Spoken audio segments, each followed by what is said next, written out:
Et c'était inattendu parce que dans ma tête, DG, waouh. Waouh.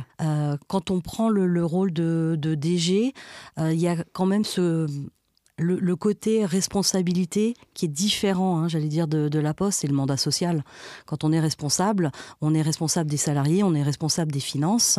Et la première fois que j'ai signé les comptes avec un CAC, j'ai dû m'y reprendre à 2 fois, à 2 reprises, parce que j'avais du mal à signer, parce qu'il m'avait relu avant les textes de loi et ça m'avait mis un peu la pression.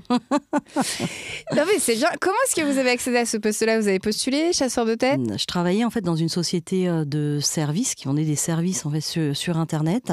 Je suis arrivée en prenant d'abord à temps partagé, une mission plutôt marketing puisque je venais d'accoucher. Donc j'étais pas forcément dispo quand j'ai rencontré Vincent Hutin. Donc je lui ai dit moi je prends quelques jours par semaine et puis ensuite on verra ce que ça donne.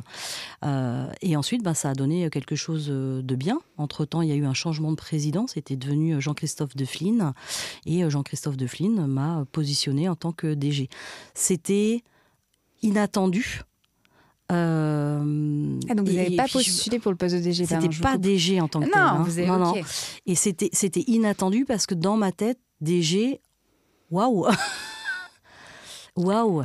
Et quand je me suis retrouvée dans le grand cabinet d'avocats chez Bercé pour signer ce mandat, waouh.